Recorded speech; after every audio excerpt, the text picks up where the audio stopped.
Abi walibni waruhil kudus al ilahul wahid, demi nama Bapa, Putra dan Rohul Kudus, ketiganya yang esa. Salam sobat yang dikasih oleh Tuhan. Berjumpa kembali dengan saya di channel ini. Terima kasih buat teman-teman yang selalu setia memberi waktu untuk mendengarkan video dari channel ini, men-share, subscribe dan like terus menerus sehingga berkembang. Sobat yang dikasih oleh Tuhan, kalau di Indonesia banyak oknum umat yang ketika mendengar Israel dari zaman dahulu dan melakukan hal-hal yang mungkin terjadi di dua negara di sana, maka yang terjadi adalah kesepakatan dan kecepatan untuk memboikot segala produk-produknya dan merek-mereknya Israel. Hal itu sangat didengungkan. Kalau udah berhubungan dengan Israel, itu selalu didengungkan. Boikot. Kalau diboikot yang keliru lagi, yang rugi siapa? Berapa juta pegawai atau orang yang bekerja di produk-produk Israel. Hal itu selama ini kurang dipikirkan. Nah, kali ini teman-teman kita lihat sebuah video yang mungkin mengagetkan banyak orang. Ini dia videonya.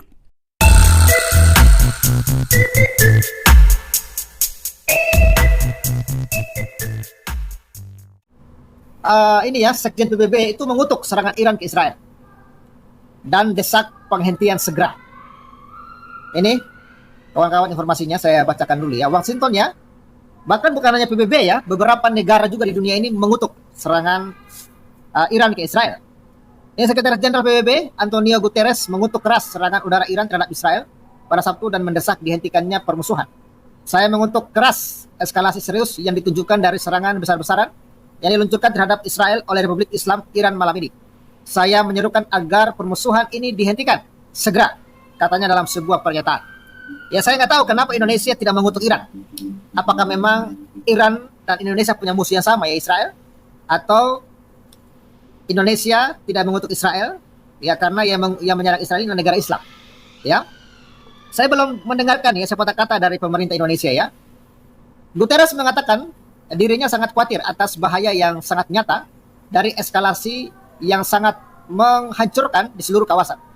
Saya mendesak semua pihak untuk menahan diri semaksimal mungkin guna menghindari tindakan apapun yang dapat mengarah pada konfrontasi militer besar dari berbagai front di Timur Tengah.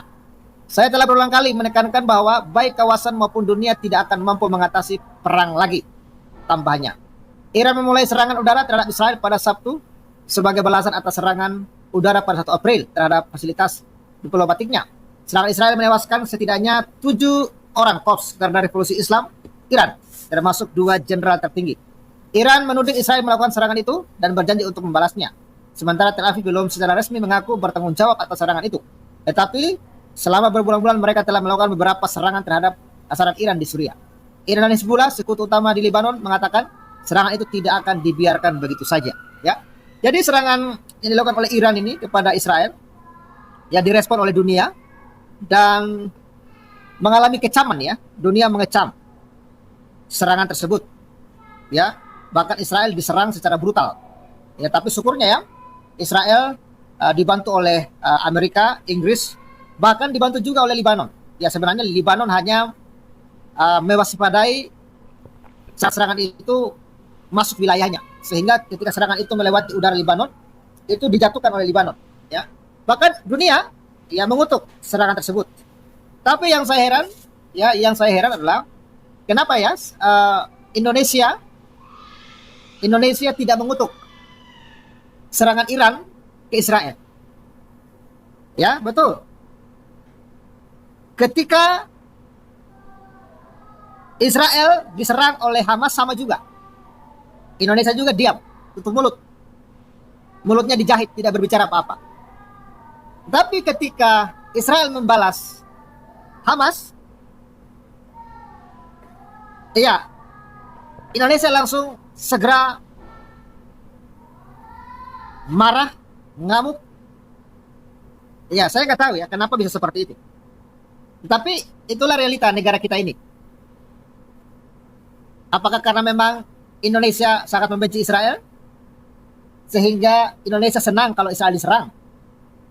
Atau karena Indonesia adalah negara mayoritas Islam sehingga ketika negara Islam menyerang Israel, Indonesia mendukung? Kira-kira begitu. Atau karena Indonesia takut sama Iran? Saya nggak tahu juga. Ya kawan-kawan ya. Jadi inilah kawan-kawan realita di lapangan. Saya berharap sih ada pernyataan dari Indonesia yang mengutuk serangan Iran ini, tapi rupanya tidak ada.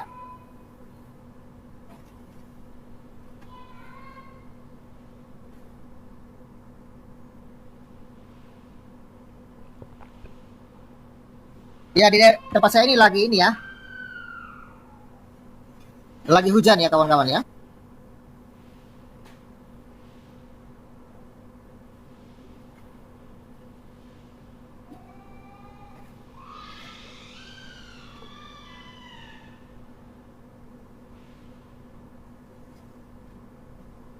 Iya, dan ini ya kawan-kawan ya.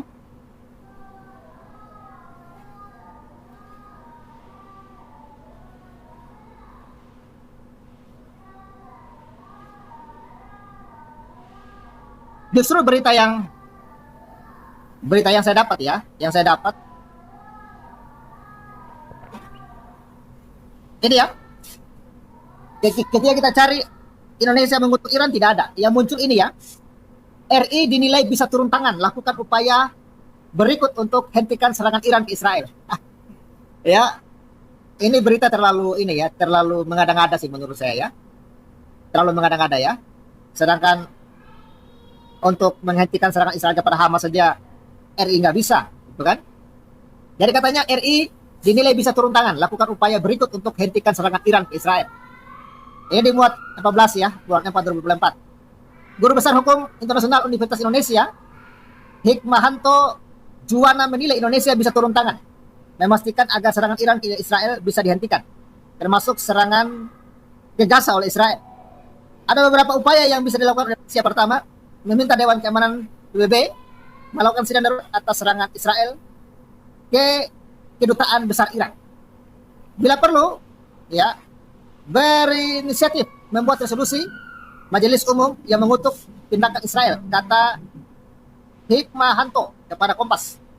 Kedua, melakukan sud diplomasi ke Amerika Serikat dan beberapa negara Eropa untuk tidak mendukung tindakan salah satu dari Israel. Ya, lagi-lagi kawan-kawan ya.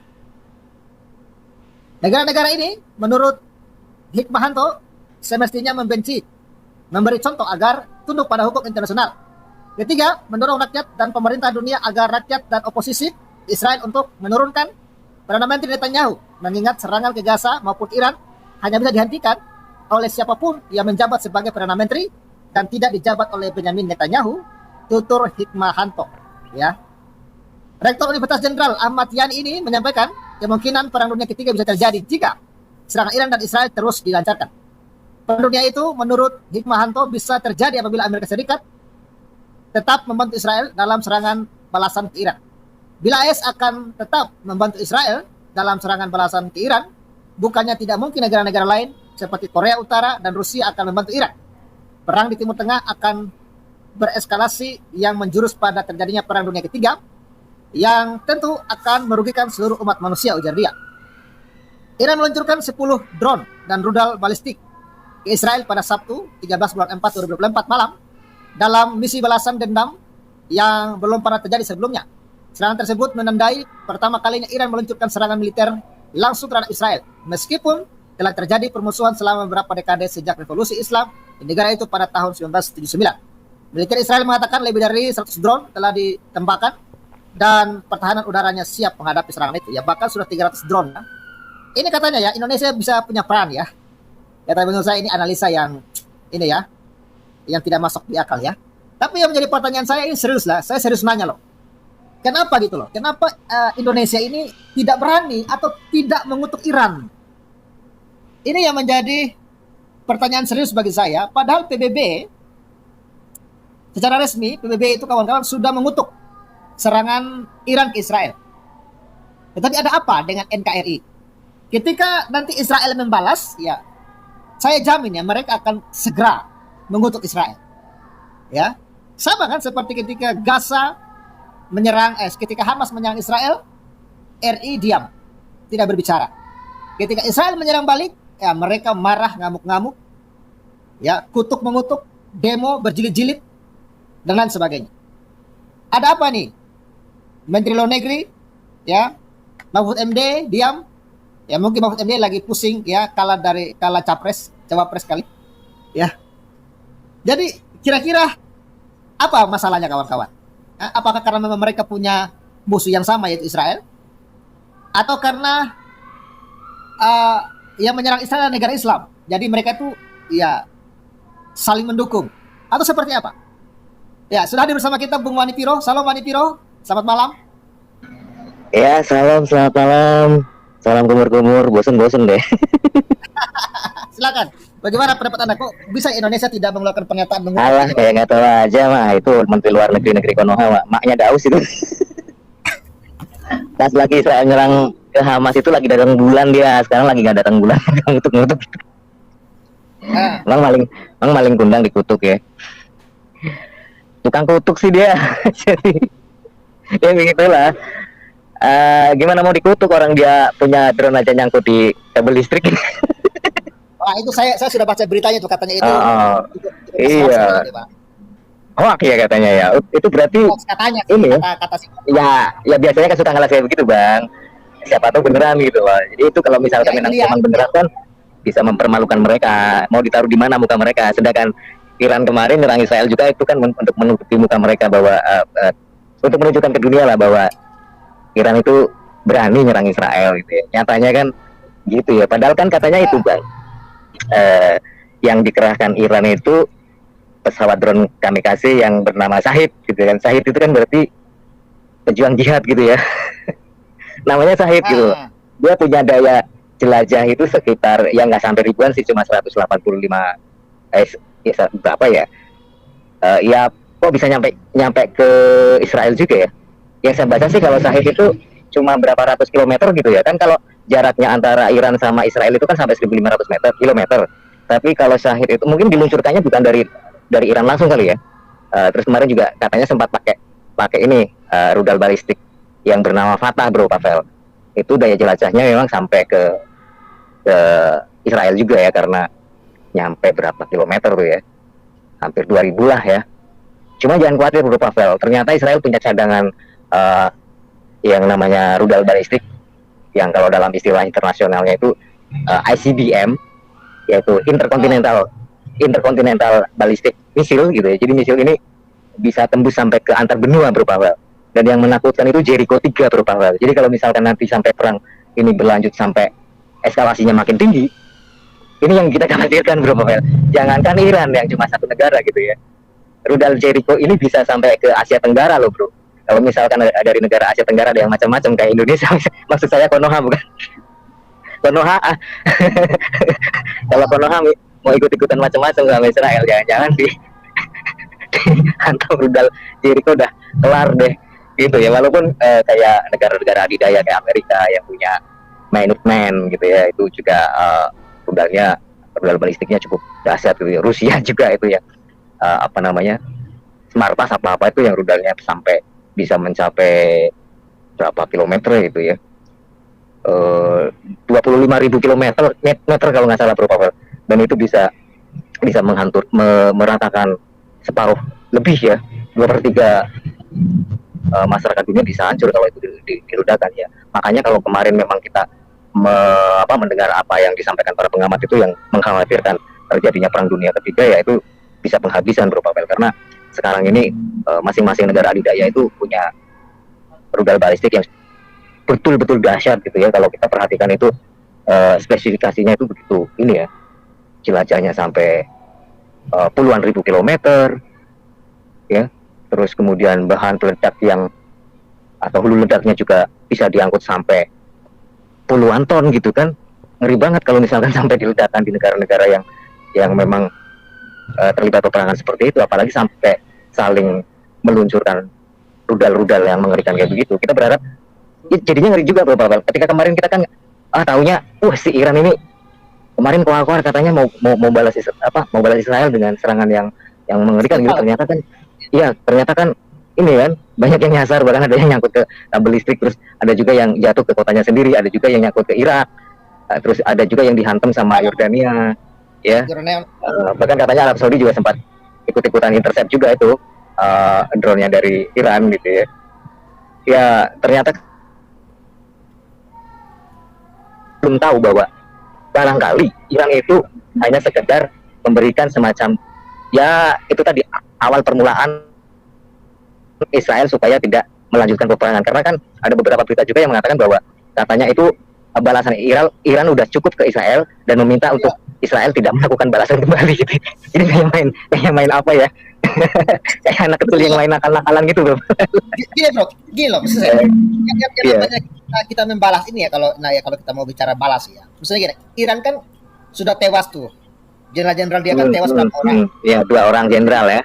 Iya. Ya, setidak-tidaknya satu orang lah jenderal yang tewas di Israel itu baru impas gitu loh. Tapi kalau cuma serang-serang malah yang luka juga orang Islam sendiri, ya kan?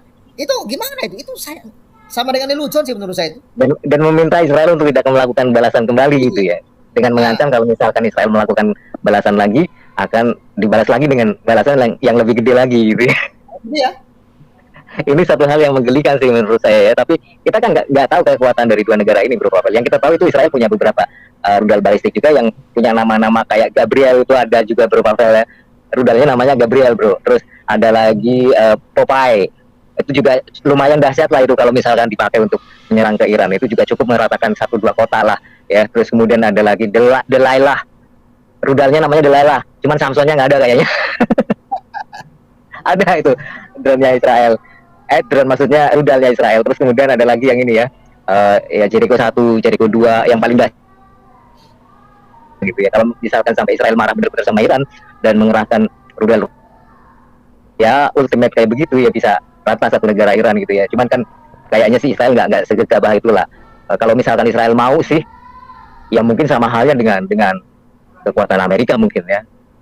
Ya nggak tahu juga sih, karena kan mereka negara-negara yang punya teknologi begitu canggih dalam hal persenjataan peperangan militer gitu ya.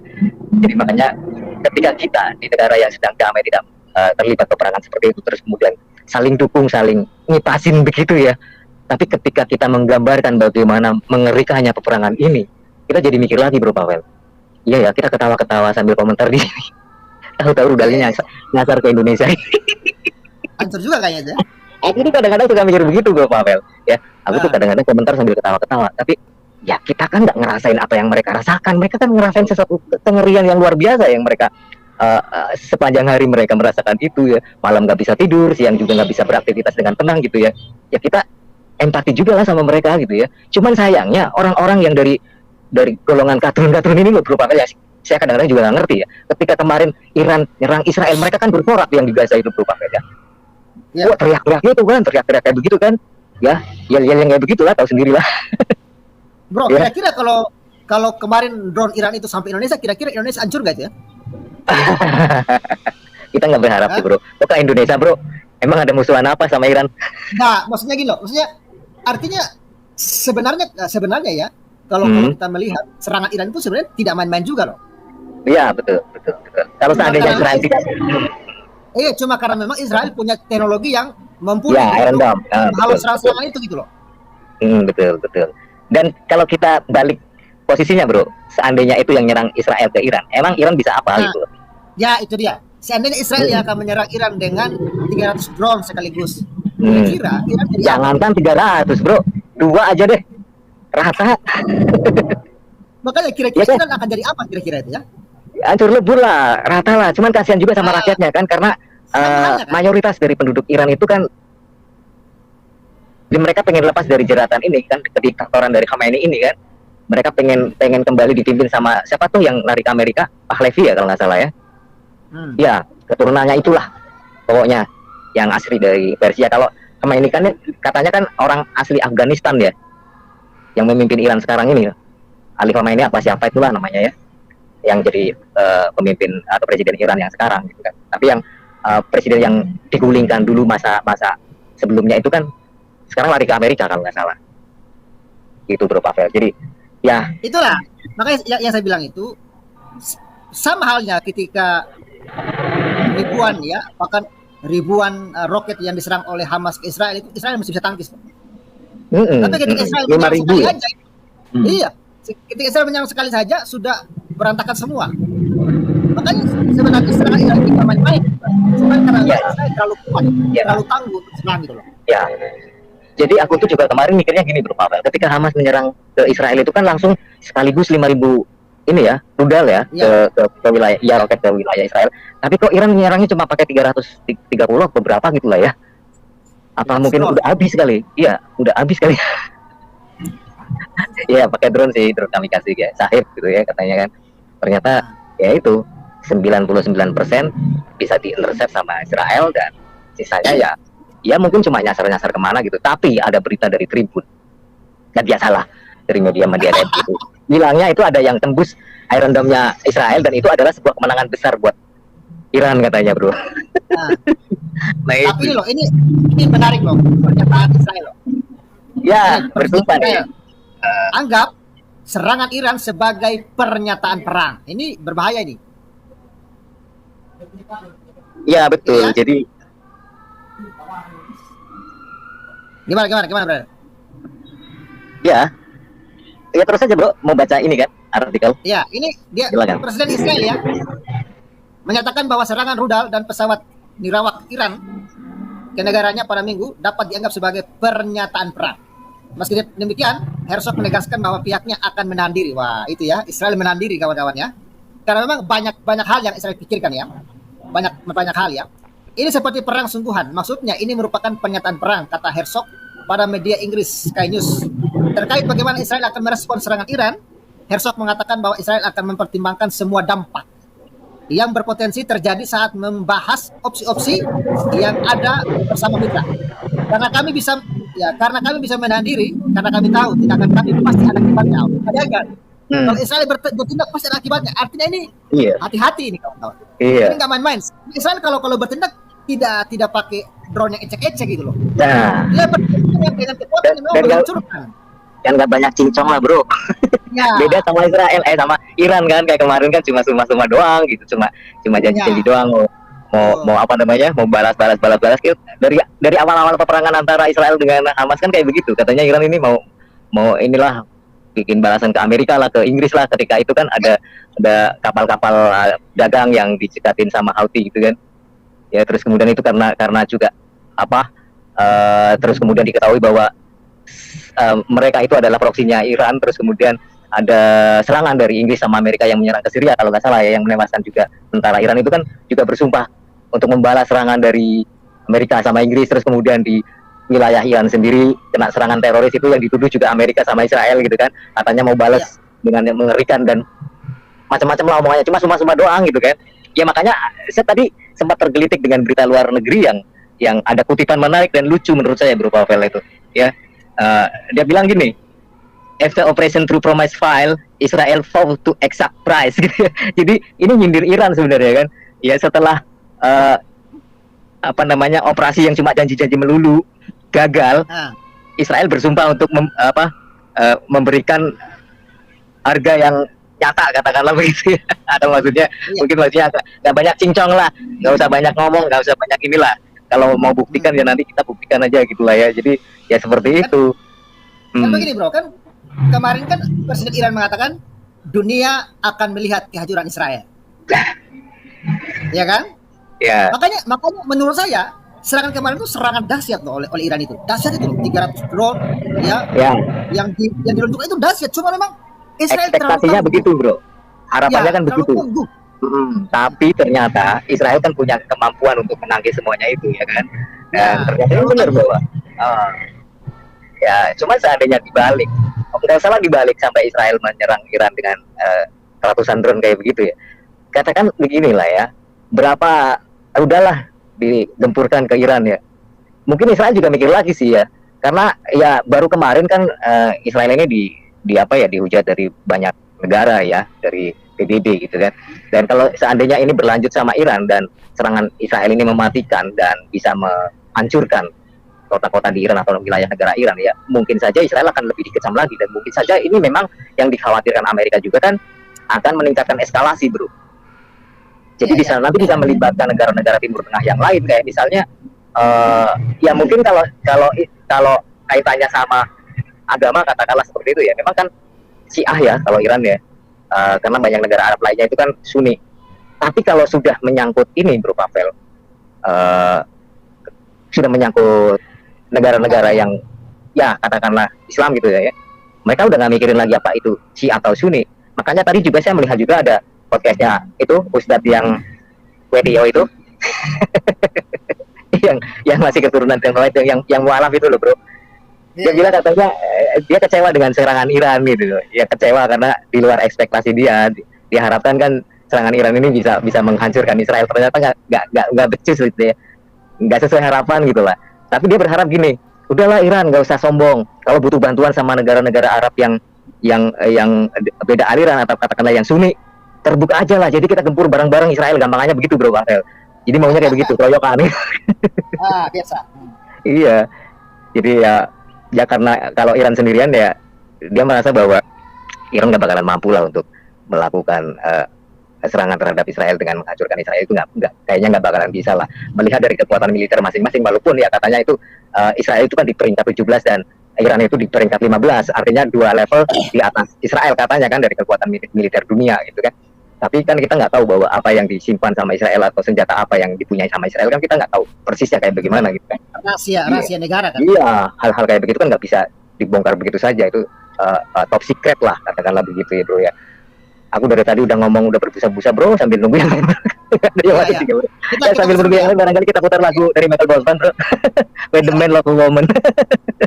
Ini sama-sama lanjutan ya. Dan dia mengatakan karena kami tengah berdiskusi dengan mitra-mitra kami, ya, ucap Herzog. Kami tengah mempertimbangkan semua opsi. Saya cukup yakin kami akan mengambil tindakan yang diperlukan untuk melindungi dan membela rakyat kami, kata dia menambahkan. Sementara itu juru bicara Kementerian Luar Negeri, Lior Hayat, ya, mengatakan serangan Iran membuktikan bahwa negara tersebut adalah ancaman terbesar bagi stabilitas kawasan dan tatanan dunia. Inilah alasan pasti mengapa Iran sama sekali tidak boleh memiliki senjata nuklir, kata Hayat dalam pernyataannya di media sosial. Oh, berarti sebenarnya Iran ini belum punya senjata nuklir loh bro. Ini ya, Hayat menegaskan bahwa Iran harus mendapat balasan atas serangannya ke Israel. Jadi memang Israel masih dalam tahap ini loh kawan-kawan, masih dalam tahap diskusi dengan mitra-mitranya, dan memang kayaknya Israel akan tetap melakukan pembalasan sepertinya ini. Dan terkait nuklir ya sebenarnya Iran ini belum punya senjata nuklir yang paten begitu loh. Atau bagaimana menurut Anda, Bung Bani Piro? Iya, kalau nuklir sih kayaknya nggak sampai ke sana lah ya. Karena ini kan perang regional dan diharapkan sih tidak ada eskalasi yang lebih jauh lagi. Artinya tidak ada peningkatan eskalasi atau ketegangan yang menjadi semakin meluas. Karena ini kan memang masih di wilayah-wilayah Timur Tengah yang sekitaran situ saja, bahkan tidak melibatkan Arab Saudi, tidak melibatkan negara-negara Arab yang lain-lain yang sampai akhirnya rame-rame kayak dulu itu perang 6 hari itu kan enggak ya. Ini mungkin cuma antara Iran sama Israel aja dengan proksi-proksinya Iran juga tentu saja kayak Hizbullah, Houthi dan Hamas ini ya. Terus kalau misalkan sampai melibatkan ya katakanlah rudal balistik kayak yang dipunyai sama Iran, ada Fatah, ada lagi yang Haibar namanya kan, itu memang jangkauannya kalau diluncurkan dari Iran bisa nyampe ke Israel juga sih, karena jangkauannya kayak kemarin saya bilang itu kalau nggak salah sampai 2.500 kilometer ya. Iya, 2.500 kilometer berarti nyampe lah kalau dari Iran ke Israel. Tapi kan Israel sendiri punya Jericho yang jangkauan ya daya jangkaunya sampai 6.500 bro. Itu berarti jelas lah daya jelajahnya itu lebih jauh daripada punyanya Iran gitu loh. Oh, ada suara aneh bro.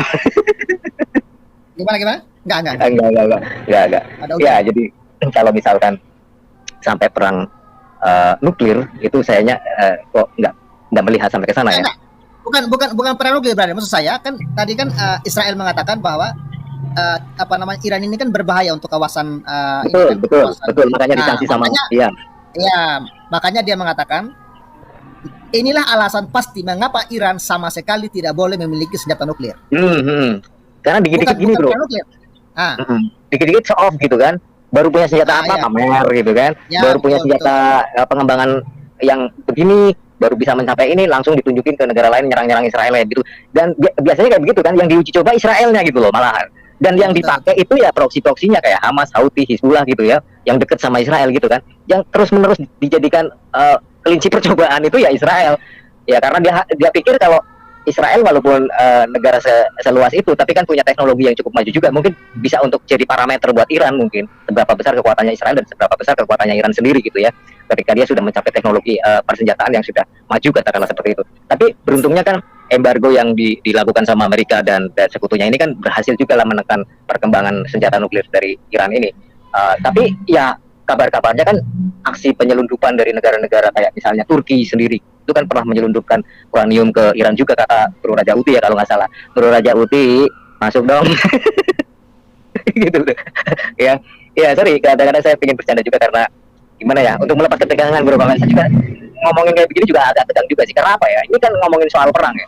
Kita kalau dengerin komentar, nah ini orangnya udah datang nih. Dipanggil ya. Ajar Bro. Gua tak duduk dulu sambil ngudut Bro. Lanjut ke Raja Uti dulu. Silakan Bro. Baik. Bung Rajauti, salam. Selamat malam Bung Rajauti. Ya, selamat malam, Bro Pavel, shalom. Nah, oke, ini pertanyaan Bung Rajauti ini. Kenapa ya ketika dunia ya mengecam Iran atau mengutuk serangan Iran kepada Israel, kenapa Indonesia tidak mengutuk ya? Ada apa itu kira-kira? Indonesia nggak mengutuk ya? Indonesia sama sekali tidak mengeluarkan pernyataan mengecam atau mengutuk Iran. Ya, kita tahu, Bro Pavel, meskipun Iran ini Syiah ini berbeda mazhab dengan yang kebanyakan mayoritas di sini, tetapi ya mereka punya dua hal yang sama, yaitu antisemitik, anti-Israel, anti-Yahudi. Dan ini dorongan dari mungkin teologinya gitu ya. Kita nggak perlu bilang karena dari kitabnya, tapi ya katakanlah teologinya memang ada persamaan di situ. Sama-sama punya kepentingan bahwa orang Yahudi atau negara Israel tidak boleh ada di Timur Tengah gitu. Nah, itu ya. Jadi Iran menyerang Israel itu mungkin dalam hati mereka bergembira. Dalam hati mungkin bisa jadi. Kita hanya praduga aja.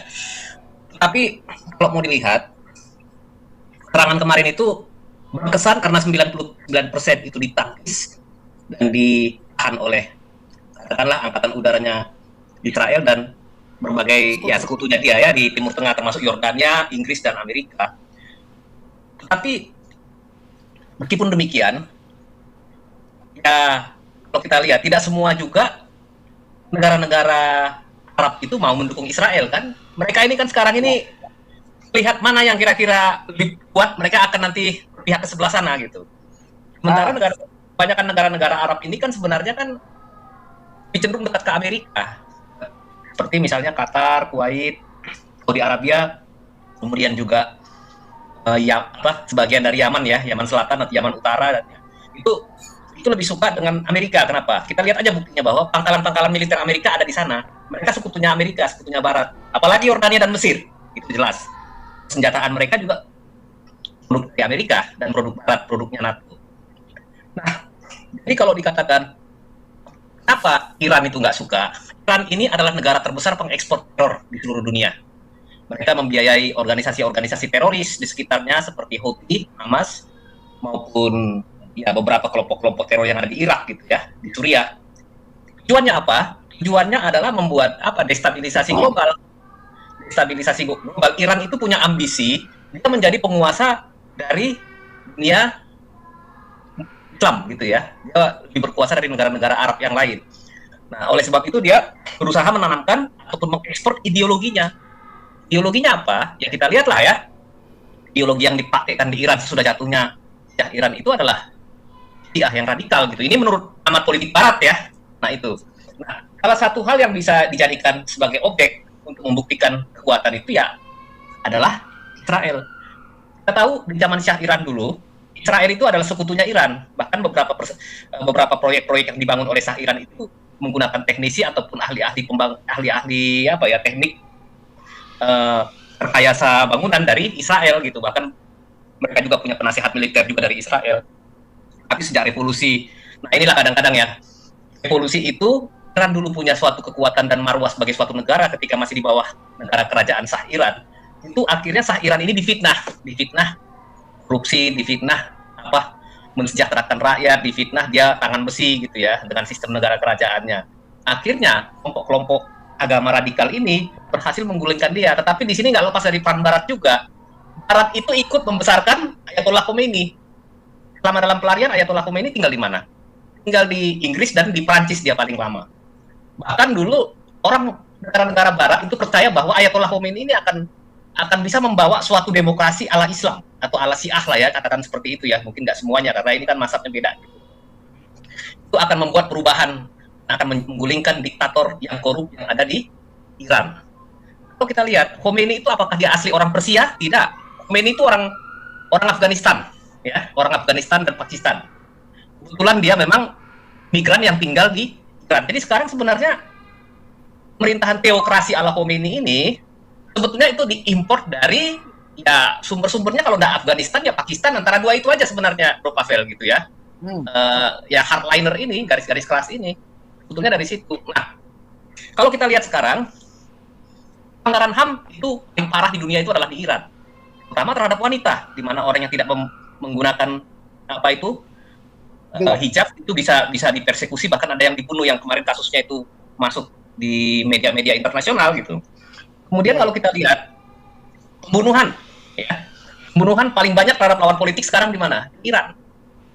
Jadi Iran itu punya uang, tapi dia lebih baik menggunakan uang ini untuk membiayai proksi-proksinya, seperti Hamas, Houthi, dan beberapa organisasi teror yang lain gitu, daripada mensejahterakan rakyatnya. Di Isfahan itu terjadi kekurangan air, ya, jadi kekurangan air. Tetapi uang yang dimiliki oleh pemerintah Iran itu tidak digunakan untuk ini, untuk membangun fasilitas sarana yang baik untuk rakyat, tapi membangun milisi-milisi yang ada di sekitar Timur Tengah ini untuk mencapai ideologinya dia gitu. Dia mengekspor ideologi. Kenapa?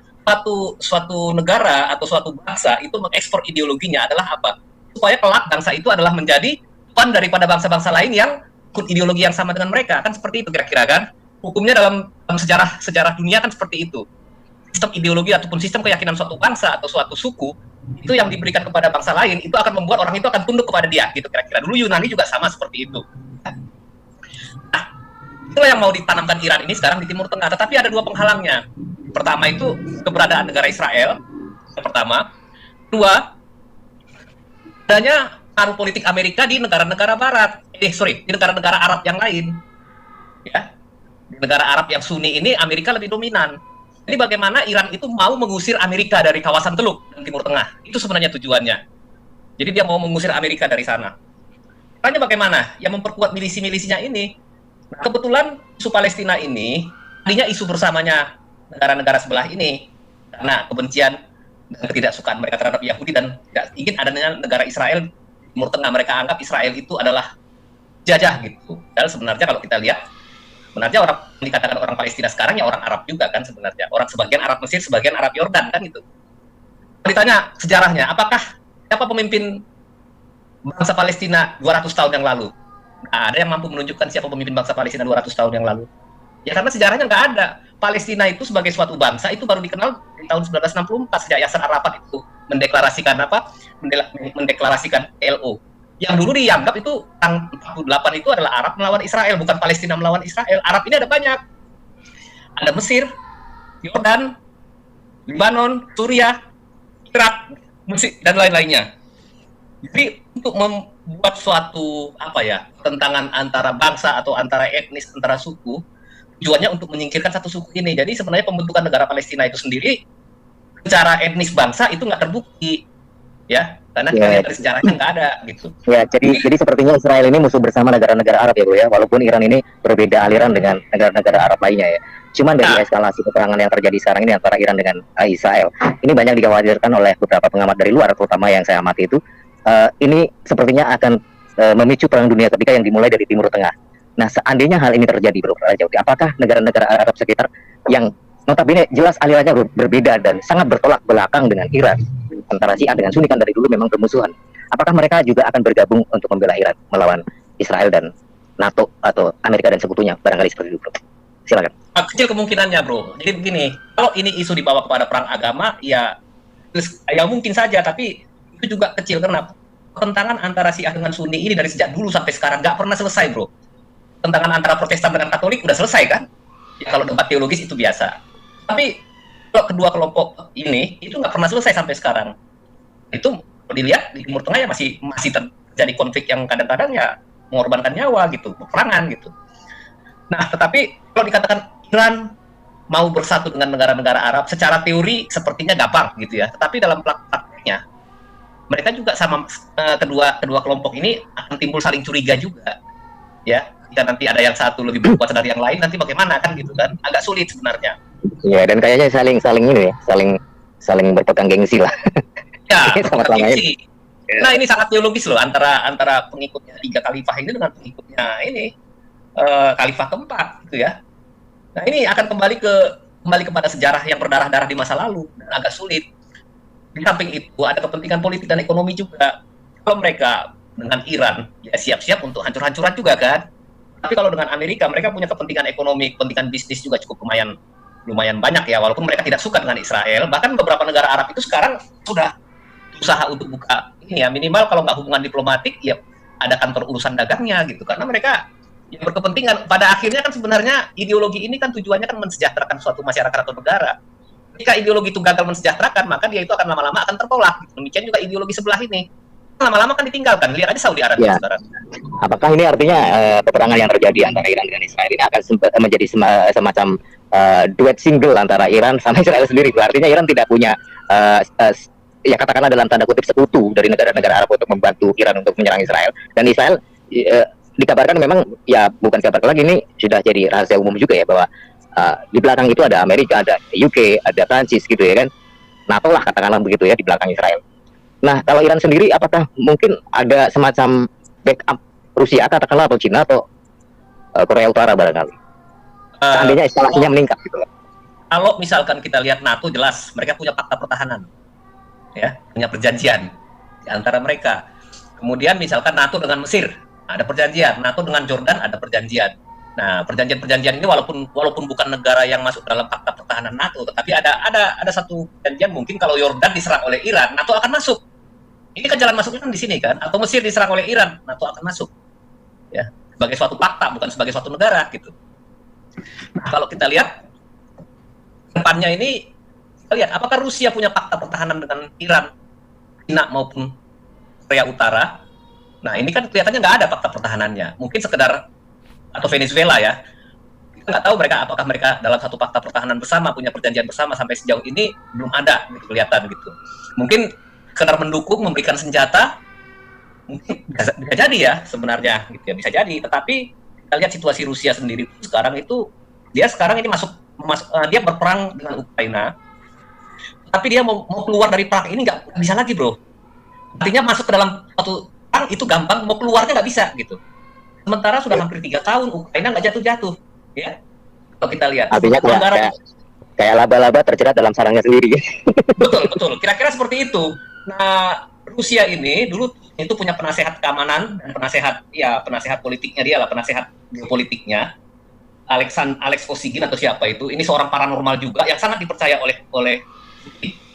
Nah, itulah yang memberikan semangat kepada Putin untuk mengambil alih Ukraina. Jadi dia punya cita-cita jangka panjang untuk mengembalikan kejayaan Uni Soviet gitu ya. Nah, itu sebenarnya bukan rahasia, bukan suatu hal yang rahasia, udah orang-orang di Eropa Timur dan di Eropa juga sudah tahu gitu. Nah, pembenarannya adalah katanya karena Ukraina mau masuk NATO makanya Rusia menyerang. Tidak seperti itu. Justru NATO itu Ukraina itu mau masuk NATO karena dia sudah melihat bahwa satu waktu negara-negara Eropa Timur yang dulu masuk ke dalam Pakta Warsawa itu akan diambil alih atau akan dianeksasi oleh Rusia kembali seperti itu. Nah, ini dia mau kembali ke zamannya Uni Soviet kaya dulu gitu. Tapi baru mencoba Ukraina kelihatannya udah 3 tahun nih nggak ini ya. Paling mungkin dia bisa sukses di Ukraina sebelah timur di mana banyak penduduk yang berbangsa Rusia. Sementara Ukraina Barat yang wilayahnya jauh lebih luas kelihatannya ini perangnya jadi statis gitu. Rusia sudah membengkak anggaran pertahanannya gitu. Bahkan dia sudah defisit ya. 5 kali anggaran pertahanan dia itu bertambah dari yang seharusnya. Jadi kalau dia mau membuka front dan habis-habisan juga di Timur Tengah untuk demi Iran, sekarang tinggal hitung-hitungan aja bro, keuntungannya berapa banyak yang dia dapatkan dari Iran gitu. Ya, sia-sia ya. Hitung-hitungan ekonomi lah. Perang ini kan sebenarnya kan ada hitungan ekonominya juga. Kita nggak bisa hitungan emosi atau hitungan militernya saja, tetapi ada faktor ekonominya juga. Berapa banyak yang dia bisa akan dapatkan gitu. Nah, kelihatannya agak sulit buat dia itu untuk membela Rusia habis-habisan, itu agak sulit. Mungkin sekedar mendukung, memberikan senjata atau memberikan bantuan menambah bantuan politik mungkin itu bisa, tetapi agak sulit gitu ya untuk lokal. Berbeda dengan Israel. Israel ini dia punya yang namanya lobby Yahudi di seluruh dunia, masuk di Amerika, di mana pengusaha-pengusaha paling kaya di seluruh dunia ini adalah orang Yahudi. mereka menghasilkan teknologi, mereka menghasilkan Iya. ilmu pengetahuan, mereka Artinya- menghasilkan semuanya. Apa artinya yang berani melawan Yahudi gitu? Ya artinya Israel punya bargaining politik yang cukup luas gitu ya. Wah, cukup Ya. luas, sangat luas. Bukan masalah faktor agama, bro. Agama jelas Ya. beda dengan Kristen, Rusia. tapi mereka punya Hmm. posisi tawar di bidang teknologi, ilmu pengetahuan, ekonomi dan lain-lainnya gitu. Ya terlebih keuangan Iran itu sendiri kan memang lagi ya katakanlah lagi defisit lah untuk keperluan pembelian senjata dari Rusia misalnya seperti itu ya. Jadi mungkin Rusia juga memandang dari sisi ekonomi juga ya, dari peperangan ini mungkin tidak menguntungkan buat Rusia juga gitu ya. Karena juga tidak ada kepentingan minyak juga kan di situ kan Rusia. Rusia sebetulnya begini, Rusia punya minyak sendiri gitu ya. Bahkan Cina itu beli minyak dari Rusia sebetulnya sekarang ini. Cadangan minyak Rusia mungkin bisa sama besar atau mungkin lebih besar dari Iran. Karena dulu kan tidak digali, sekarang kan sudah. Nah, jadi kepentingan energi tidak terlalu besar dari Iran ini ya bagi Rusia gitu ya. Kepentingan teknologi dan lain-lainnya juga tidak terlalu besar. Tapi kalau dia harus memberikan pinjaman lunak kepada Iran untuk akanlah menjual senjata kepada Iran dengan pinjaman, kan kebanyakan penjualan senjata di seluruh dunia ini kan rata-rata kan dengan pinjaman, bro. Dengan pinjaman, Ya, bukan uang cash gitu. Jadi pada akhirnya sepertinya penonton akan kecewa ya bro ya. Ya kita kan Sepertinya penonton akan Sorry. kecewa dan Iya, saya kita- kecil kemungkinan ini akan jadi perang dunia, gitulah ceritanya kalau menurut saya ya. betul, Analisa saya betul. begitu. Ya. Iya, saya mohon maaf dengan istilah saya penonton kecewa, maksudnya bukan ini sebagai tontonan ya bro ya, cuman ini karena kita pakai istilah yang gampang aja lah yang kita pakai biasanya gitu ya. Ya, bahasa awam lah gitu, bro. Nah, Ya, ya, ya. Bahasa pasar. bahasa pasar. Bukan berarti peperangan ini sebuah tontonan, bukan, karena ini ya bagaimanapun yang namanya peperangan itu pasti memakan banyak korban jiwa lah ya, apalagi negara-negara yang terlibat peperangan seperti itu yang kasihan kan masyarakatnya atau warganya gitu ya kan. Nah, dari apa yang dilakukan Iran kemarin dengan menyerang Israel dengan 330 lebih drone dan juga rudal ya, yang saya tadi baca sebenarnya dari media nasional sih, cuman saya agak kurang percaya kalau media nasional gitu ya, dari Konoha dia menganalisa bahwa apa yang dilakukan Iran dengan menyerbu menggunakan drone itu pakai drone yang namanya Shahid 136, terus satunya lagi dengan balistik Fatah yang punya daya jangkau sampai 2.500 km lah katakanlah begitu. Tapi dari dampak yang kita lihat atau yang kita tahu dari berita-berita yang ada, sepertinya tidak ada dampak yang signifikan ya bro ya. Artinya apakah memang ini hanya permulaan dari Iran ataukah memang ya cukup sampai di situ bahwa kemampuan Iran cuma ya segitu-gitu doang, tidak ada yang perlu ditakutkan sama Israel. Cuman Israel kan juga berjanji bersumpah juga untuk melakukan aksi balasan juga terhadap Iran gitu ya kan. Netanyahu sudah bersumpah juga untuk melakukan pembalasan serangan Iran kemarin. Nah ini kan artinya peperangan masih akan berlanjut bro. Sedangkan Israel sendiri masih menghadapi Hamas, walaupun tinggal sisa-sisa berapa batalion gitulah ya. Nah kira-kira ini akan mempersulit perdamaian di Timur Tengah selanjutnya ataukah juga memang akan lebih parah lagi nih bro. Walaupun mungkin ya harapan kita tidak sampai terjadi perang dunia ketiga ya, tapi paling tidak perang ini akan masih berlangsung lama gitu ya bro ya. Atau bagaimana ini bro? Ya mungkin ya beberapa bulan lagi sepertinya gitu, karena begini, dia tidak mungkin menyerang Rafah sekarang ini sebelum dia bisa memindahkan ya sebagian besar penduduk dari 1,5 juta orang itu ke wilayah yang dianggap sebagai zona humaniter itu kan butuh waktu untuk memindahkan itu. Kalau memindahkan itu kan macam-macam, ada yang menghimbau, ada mungkin dengan serangan-serangan udara kecil-kecilan dulu yang akan mendorong orang lama-lama merasa nggak aman pindah sendiri kan gitu kan. Ada banyak teknik lah untuk mempersuasi masyarakat sipil itu untuk pindah, karena bagaimanapun kita aja kalau misalkan di sekitar kita itu ada kebakaran atau ada kerusuhan, kita pasti lama-lama pindah kan bro kan. Ya saya kira juga walaupun Hamas usaha sedemikian rupa untuk menghalangi penduduk sipil itu pindah dari Rafah, kayaknya sih agak mungkin, tetapi memang kita akui ini butuh waktu. Nah, di satu sisi Israel ini kan dari sisi politik kan sebenarnya dia sudah hampir tidak punya modal politik di dunia internasional. Ini kan perang ini kan dua, perang militer dan perang opini publik. Dalam perang militer Israel pasti menang, tetapi dalam perang opini publik di seluruh dunia kelihatannya dia masih awal-awalnya kalah telak loh awal-awal kemarin. Tapi dia sekarang sudah mulai bisa merebut simpati dunia dari bukti-bukti serangan 7 Oktober yang dia buka lahan-lahan publik gitu ya. Nah, dengan penyerangan ke dubes yang di Suriah, itu dia berhasil memancing Iran supaya keluar dari persembunyiannya. Selama ini kan Iran selalu berperang menggunakan proksinya. Nah, agak sulit jika Iran menggunakan proksi, agak sulit menghukum gitu. Agak sulit untuk menyerang Iran. Kenapa? Dia tidak pernah melakukan agresi kepada negara lain gitu. Tapi kalau kita lihat, memang ada tuduhan bahwa Israel menyerang ke dubes Iran yang di Suriah. tahun 1992 Iran pernah menyerang kedubes Israel yang komunitas Israel yang ada di Buenos Aires, dan itu 27 orang tewas, orang Yahudi pada waktu itu. Jadi Dan sebenarnya sebenarnya kalau penyerangan terhadap duta besar ini kan sama saja dengan menyerang negaranya kan, secara ini loh ya, secara harkat dan martabat gitu. betul, penyerangan kepada Iya. kepada negaranya, tetapi ada satu catatan. Kedutaan ini meskipun itu sudah dikatakan bahwa itu adalah bagian dari negara Iran, tetapi letaknya, tanahnya bukan langsung di wilayah Iran. Nah, ini pengaruh juga, Bro. Nah, sekarang Iran, kalau dia tidak membalas, marwahnya dia, martabat pribadinya akan hancur di mata sekutu-sekutunya, dan di mata para lawannya yang orang-orang negara-negara Arab lain yang di Timur Tengah. Oleh sebab itu dia harus membalas, menyerang, ya, menunjukkan bahwa dia punya nyali dan punya kemampuan. Itu sebenarnya Iran ini. Selama ini kan Iya. dia hanya membiayai organisasi teror, kemudian Kalau Iran tidak melakukan balasan terhadap Israel, ya akan kehilangan muka juga kan, terutama di Kalau dunia dia- Arab gitu. kalau dia tidak melakukan balasan, ya tentunya apa namanya ya, Ya, kehilangan tempur muka. dari milisi-milisi bentukannya akan jatuh, Bro, secara Kendor. Kendor. Betul. Jadi dia memang harus balas gitu.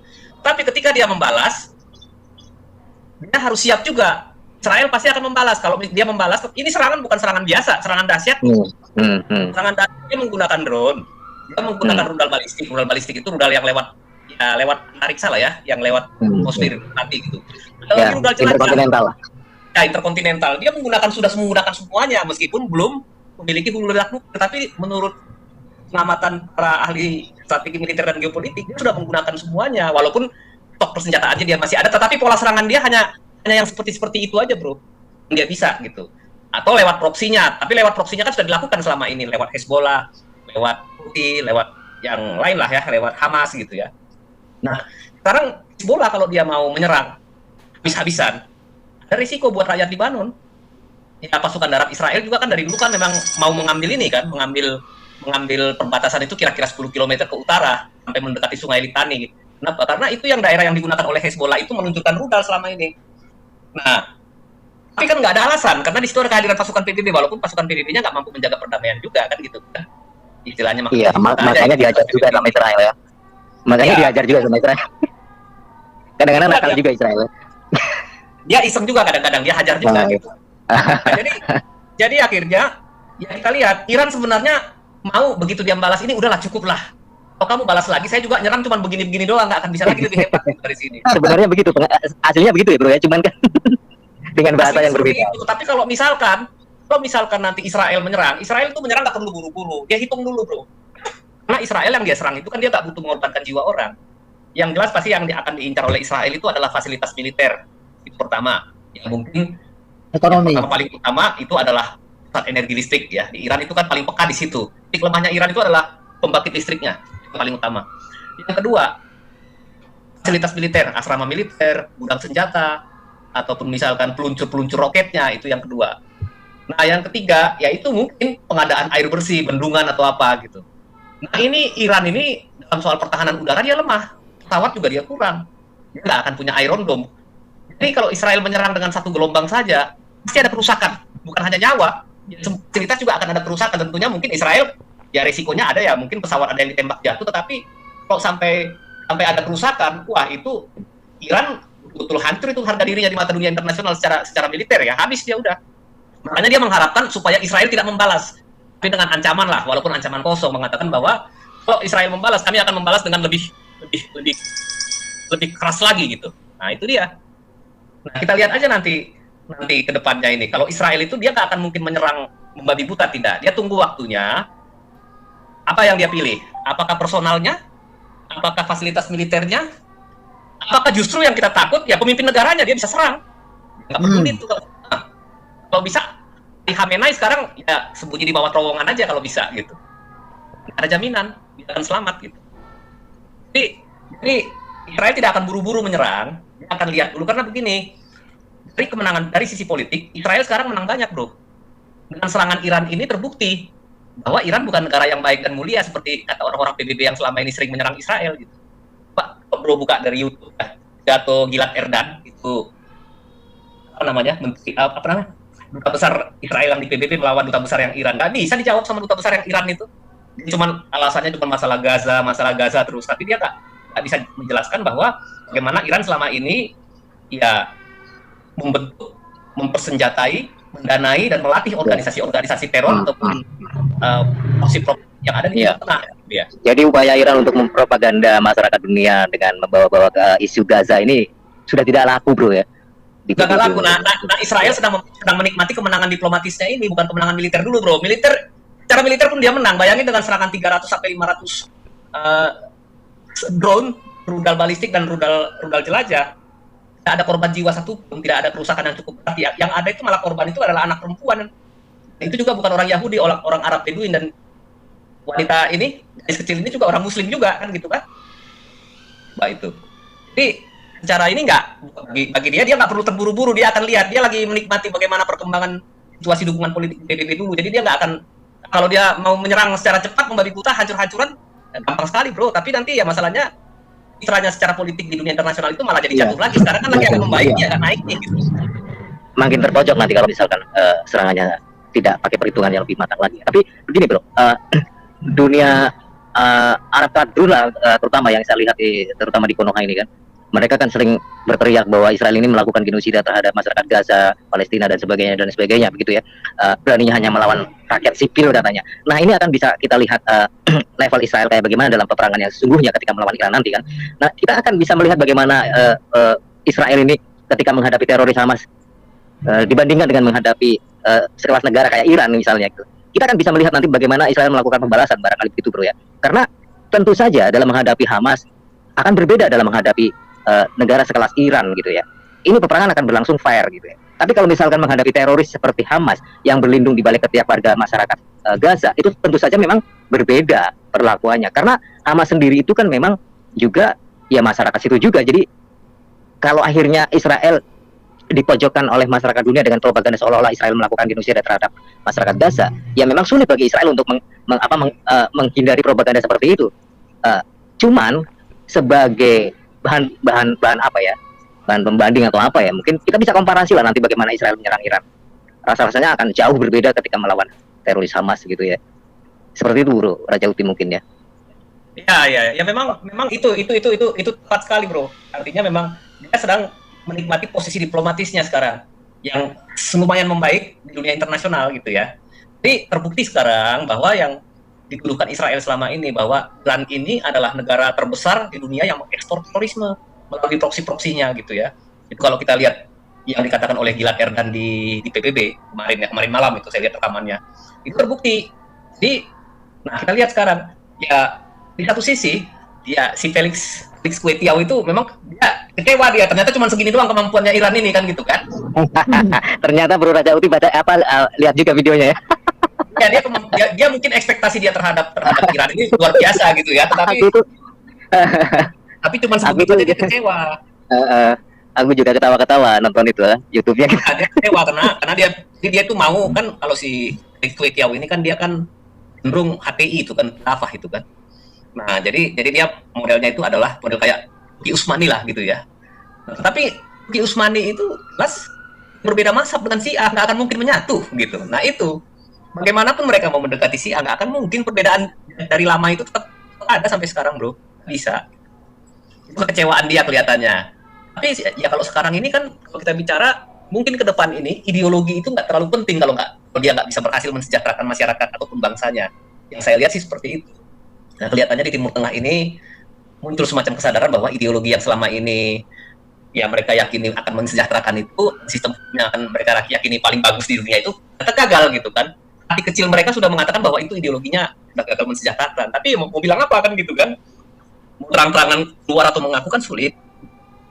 Jadi ya kita lihat apa yang dilakukan itu ya sekarang modelnya kayak si MBS ini kan, Raja Utama Saudi ini. Pelan-pelan dia geser sistem nilai di negaranya menuju kepada sekuler, ya dia mulai geser pelan-pelan. Kenapa? Kalau tidak melakukan reformasi, ya tidak ada kemajuan. Apalagi menghadapi tantangan 50 tahun ke depan, di mana minyak sudah nggak terlalu berdominan lagi, yang dominan adalah listrik gitu ya. Saya kira nggak akan mungkin ini ya. Ya rumit lah. Kita lihat coba negara mana di Timur Tengah yang melakukan industrialisasi? Nggak ada kan? Timur Tengah yang merupakan negara industri nggak ada. Kebanyakan negara di Timur Tengah itu adalah negara yang mengandalkan hasil bumi minyak atau pariwisata. Ada yang industri yang dalam skala besar di masing-masing negara itu nggak ada. ada cuma satu negara kecil yang punya tingkat industrialisasi yang bagus. Apa itu? Israel. Teknologi yang bagus siapa? Ya Israel. Nggak ada yang lain.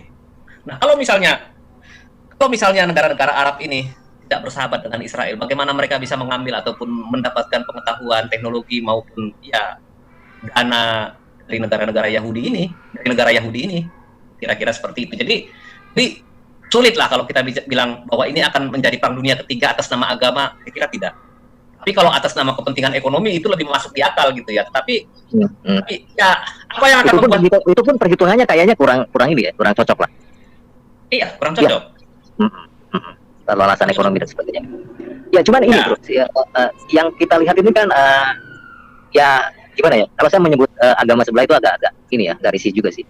Ya tahulah bahwa RT 6 ini kan punya semacam solidaritas yang disebut ukhuwah Islamiyah bro. Walaupun mereka ini berbeda aliran, tapi kalau sudah menyangkut satu Tuhannya sama, terus dua nabinya sama, ketika menghadapi negara katakanlah seperti Israel yang menurut mereka itu adalah kafir dan harus dimusuhi dan diperangi, yang kita khawatirkan kan begitu bro. Nanti mereka akan bergabung untuk seperti harapannya si Ustadz itu kan, si Kwiteo itu kan. Kwiteo itu ya. Iya, berharap kan supaya negara-negara Arab sekitar Iran ini membantu Iran untuk menggempur Israel bareng-bareng gitu kan. Kalau seandainya ini terjadi gimana nih bro? Nah, agak sulit. Ya kenapa? Kalau kita lihat dari sisi demografi, 30% penduduk Israel itu adalah orang Arab dan orang Muslim. Itu satu. Jadi kalau misalkan itu mau digunakan, ya sulitlah sekarang ini ya. Pengalaman dari tahun 1948, tahun 1956, krisis terusan Suez, kemudian juga tahun 1967, 1973, 1978 Libanon, kemudian juga akhir habis Libanon, Intifada 1, Intifada 2 tahun 90-an ya. Kemudian juga dilanjutkan dengan ini ya, dengan perang Libanon kedua gitu ya, tahun 2006. Ya, semuanya gagal bro untuk mengalahkan Israel. Semuanya gagal dan sepertinya negara-negara Arab, ya kalau kita bicara dalam konteks state actor ya, atau negara, itu sudah cukup belajar dari situ. Nah, artinya apa ya? Mereka walaupun tidak tulus ya, saya nggak yakin mereka tulus juga untuk menghilangkan paham antisemitismenya ini dari pikiran mereka. Tapi mau tidak mau, untuk sementara ini mereka harus merubah performance dulu atau merubah citra dulu. Meskipun itu katakanlah mungkin bagian dari takia gitu, kita nggak tahu ya. Tapi mereka harus melakukan itu. Kenapa? Ya demi kepentingan nasionalnya masing-masing. Demi interestnya dia, interest ekonomi, interest politik, interest investasi, interest macam-macam lah gitu bro kira-kira. Nah, ya, tapi sepertinya kan hubungan. Baik teman-teman yang dikasih oleh Tuhan, ketika kita sudah menyimak apa yang dibahas oleh rekan-rekan kita dalam video barusan, apa respon teman-teman? Oke, kita tahu bahwa ada permasalahan antara Iran yang diawali dengan Hamas Israel, bukan Israel Palestina ya. Kita harus bisa bedakan. Karena selama ini yang didengungkan, diinformasikan bahwa yang bermasalah itu Palestina Israel. Enggak. Ya, kalau kita mendengar media-media lain, maka yang bermasalah itu adalah Hamas yang nyerang duluan Israel, lalu dibalas balik, kenalah Hamas.